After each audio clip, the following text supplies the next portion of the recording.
I lost over $600,000 investing in real estate in just under a year. And I was able to make it back in about 6 months. And so today, what I'm going to talk about are some of the lessons that I've learned from losing $600,000. So that way you don't have to make the same mistakes. And also lessons I learned how I stayed focused, was able to make that back in such a short period of time. So if you're new to this channel, welcome. If you're already subscribed, welcome back. You know that all we talk about on this channel are lessons to how to get individual sales reps or wholesaling and flipping companies up to 6 figures a month. We also work with people that are doing 3, 4, 5, all the way up to $600,000 a month. And we take some of the lessons that we've learned from them and share them on this channel. So lesson number 1, the first thing that I learned after losing $600,000 was not to blindly trust anybody. Not to blindly trust any sort of business partner, even if they've been like a friend in the past. Do not blindly trust them. And I know that might rub some people the wrong way, and some people might get offended by that, but let me explain what I mean by that. When I started to get into flipping, I ended up having some business partners. They're not bad people. I didn't get like ripped off or anything like that, but I blindly trusted that they were experts in flipping houses. They knew exactly what they were doing. And you hear a lot of stories of people getting burned in similar ways. So if you look at the story about Facebook, one of the partners ended up getting cut out completely. Alex Hormozi had someone steal all of the money out of their bank account. Luckily, that never happened to me. But what I did do is I trusted completely with my own money on the line that these people were completely competent without really doing any sort of research or questioning the validity to what they were telling me. And so when the market shifted, we had a lot of properties that were not grade A properties. I mean, the rehabs were half-assed, to say the least. Our contractors weren't really doing the things that they were supposed to be doing. And the partners that I had weren't really managing them up to the standard that they should have. So it ended up costing us a ton more money down the line. We also, we were underwriting pretty aggressively. We weren't being very conservative. And I just trusted, okay, these guys know what they're doing. These guys are multimillionaires. Like, they know exactly what they're doing. They're not going to let us lose any money. So my job for the company was to do the marketing and do the sales. So they would let me know we could buy it for. I would do the marketing, I would lock up the contracts, and then they would do the flips and all the stuff on the back end. And again, these people were not bad people. They didn't have any malicious intention, but we ended up taking out a lot of leverage to be able to do these flips. We were doing, I don't know, anywhere between like 150 all the way to $400,000 pulled out from private money lenders for these flips. And I'll tell you, like, coming from my background, I probably wouldn't have taken that level of risk if it were just me alone. I would have thought, okay, how do I stack some cash first? But I blindly trusted in, my partner's abilities, and it ended up biting me in the butt. That being said, there were a lot of things that I had done wrong as well. Like, I was not locking up properties steep enough. I should have sharpened my sales skills. I should have been better at what I was doing, and we wouldn't have gotten the same mess. So I'm not saying that I'm blaming anybody else, or it's okay to blame your other partners. What I am saying is just make sure that you do your due diligence. So I'll give you guys an example of a really good partnership that I have. I have a really good friend. His name is David Perret, owns a company called From Military to Millionaire, where they help veterans. And him and I have bought over 100 buy and hold units. We've bought hotels, apartment complexes, single family homes. We've just bought a ton of real estate together. And we have never clashed on anything like that because we have everything outlined. So one time he was doing a flip, he had a bunch of other money tied up in other flips. So I was a private money lender for him. Now, this guy I trust with my life. Like, this is somebody that I would call and say, hey, my family's in a bad position. Can you go pick them up and let them stay at your house? And I know that this guy would do it in a heartbeat. I would have no worries trusting him with my family or any of my money. Even that being said, when I lent him money on a flip that he was doing, we wrote out an entire promissory note, all of the agreements outlining everything. If this thing goes south, who's going to be responsible? How much is he going to pay me back? How is he going to pay me back? All of those things. And so not all partnerships are bad. There's actually really good partnerships, but I trust that guy with my life. I've done a bunch of diligence from living with him and being friends with him for a long time. That's the type of partnerships that you're looking for. Somebody that you really trust. You don't want to just go into business with someone just because they're all talk without doing any sort of research. So that would be the first lesson that I learned from losing $600,000 per month. And I also see a ton of people inside of our school community or inside of our advanced group where I look at their partnership and it just doesn't add up. Number 2, never lose sight of today's revenue.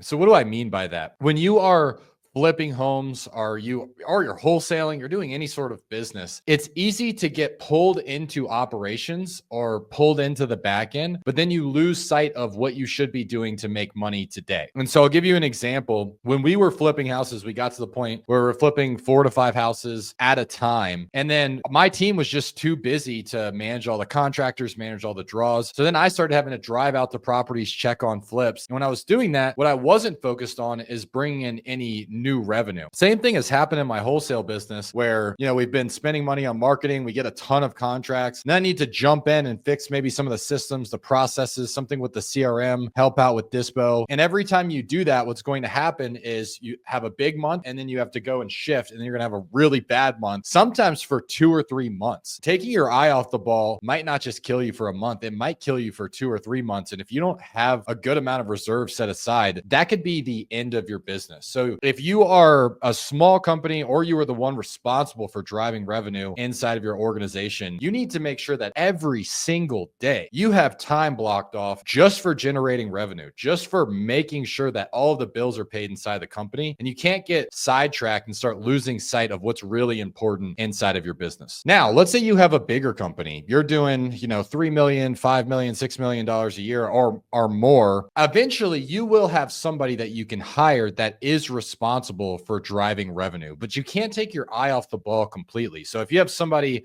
like a chief revenue officer, a sales manager, and their job is to drive revenue, you should have reports that you are checking daily, at the very least weekly. So you know that all of your lead measures are solid. Lead measures meaning anything that is going to be a predictor of revenue coming in the future, right? Lag measures being your closed revenue, your deals. That's the money that really came from a month or two ago. So once you start hiring out, you still need to be on top of it. You can never take your eye off the ball completely and just expect everything to go fine and dandy. Number 3, fix first and then change second. So a lot of times when we run into a problem inside of our business, we want to just knee jerk and start changing things. The problem with that, especially when you have a team, is every time you change something, there's a learning curve that your team has to learn. So I'll give you an example that we did and ended up being a huge mistake for us that we talk about a lot is inside of our CRM, we wanted a better way to track our marketing by campaign. So we're doing a lot of YouTube ads. We wanted to track which campaign was performing the best. Now at the time, we were using Resimply, which everything else was good. It just wasn't able to do that one thing. So what I decided to do was a knee-jerk reaction and switch over to Salesforce. I spent $10,000 upfront on Salesforce and then another $50,000 on development to get it to do everything that Resimply was doing, but also be able to track the marketing a little more granular. Now, what happened is instead of my team running like normal, doing the acquisitions, doing the dispo, they're spending a couple hours a day trying to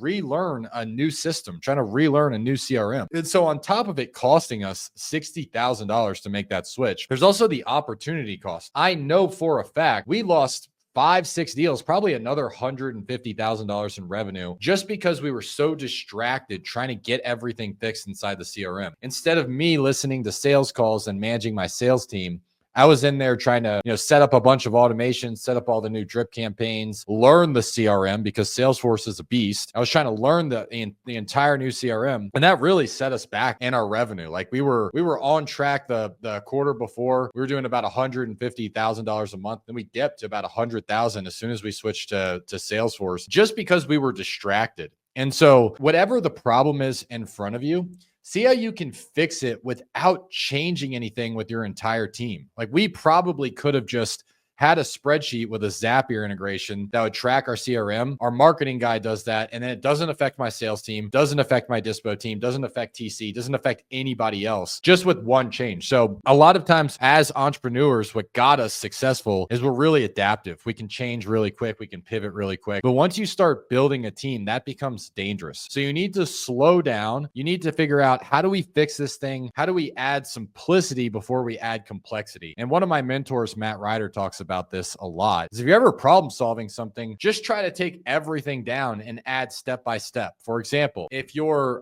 pickup rate or your show up rate for your qualified lead to appointment is low, instead of saying, okay, well, I am going to start adding a bunch of drip campaigns, a bunch of SMS, we're going to send some of the house, all this crazy stuff, take everything out first that you're already doing. right? And then just add one thing at a time. I'm going to send them one reminder right before. Now I'm going to send them two reminders. Now I'm going to send them some emails. Now I'm going to send them some reviews and start adding on until you hit that sweet spot. And eventually, if you continue to add, you're actually adding more complexity, but also your show up rates might drop. They might drop from adding so much. Because think about it this way: if you send them 15 emails and 18 texts between the time you book the appointment and the next day, some people are just going to get pissed off and not show up. So you want to make sure that you are trying to keep it simple. Simple scales, complexity always fails. So do not change things too quickly.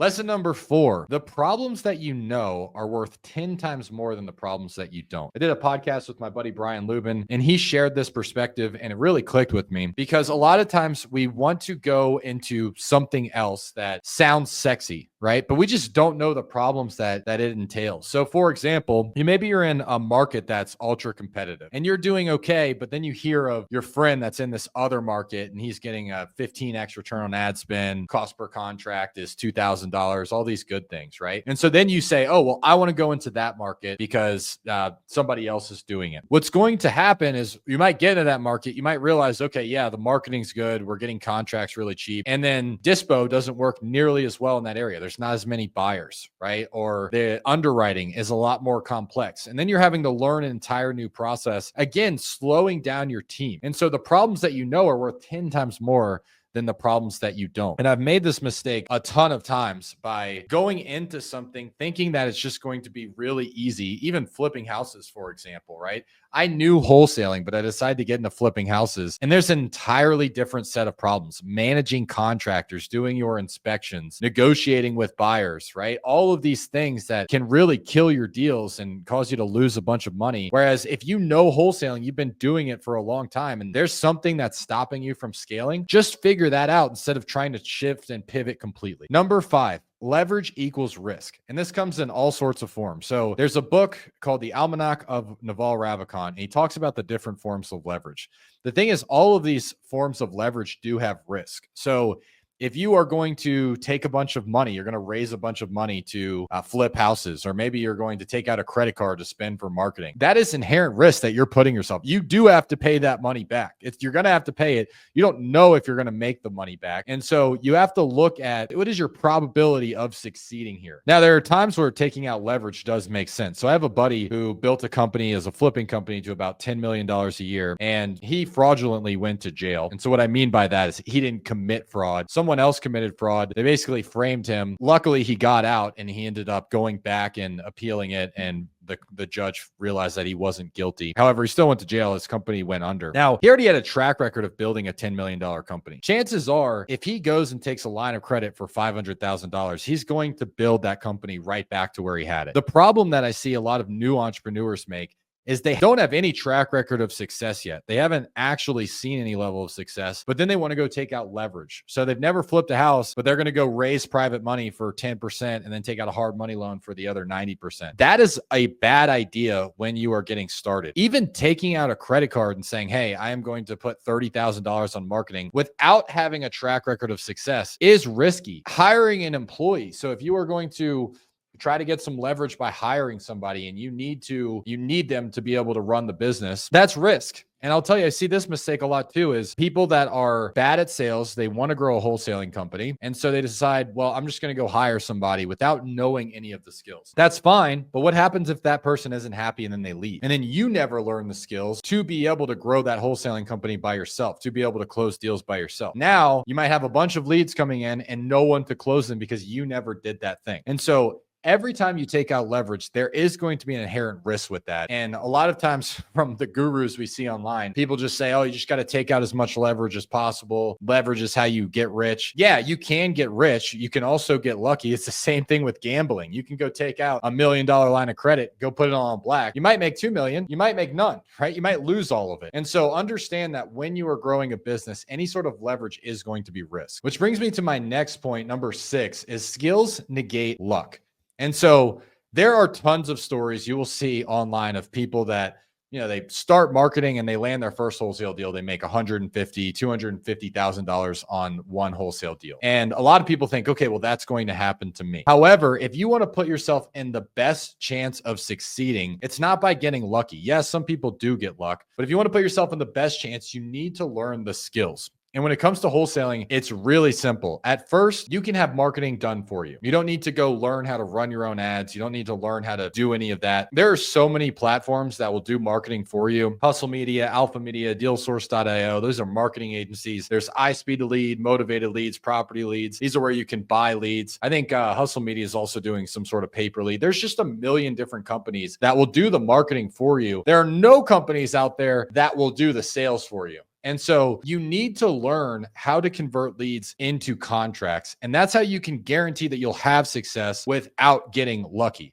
Now, when I say guarantee that you'll have success, that doesn't mean you're going to be overnight $0 to $1 million a year. But if you put in the work and you learn the skills, if other people are doing it, you can do it too. So you could always spend more money on marketing and hope that you get lucky, hope that you get a laydown. However, the difference that I've seen from people that absolutely crush it and the ones that struggle to get any traction is they understand that it's just a skills game. That's all it is. It's not a numbers game. It's a skills game. And if you can learn how to convert leads better than everybody else, then you are by nature going to be in a better position to monetize over anybody else. And so if you want to get better at sales, we have an entire community full of investors that are making anywhere from $15,000 a month all the way up to $600,000 a month inside of our advanced inner circle community. So I will drop a link. We do calls every single day where we work on your sales. We do things like this where we talk about business development, hiring acquisitions managers, hiring lead managers, onboarding, tracking your KPIs, going through all of the systems. We have role plays. We have call reviews. We have help with dispo. We have objection handling training. Everything that you would need to put yourself in the best position to be successful. And if you're not doing $15,000 a month yet, that's okay. We also have a school community with one call a week. There's over 200 investors, and a lot of those guys are doing 4 to 5 deals a month as well. And there are people that are just getting started, trying to get their first deal, understanding that they need to learn the sales process as well. So I'm going to drop a link inside of the description so you guys can check that out.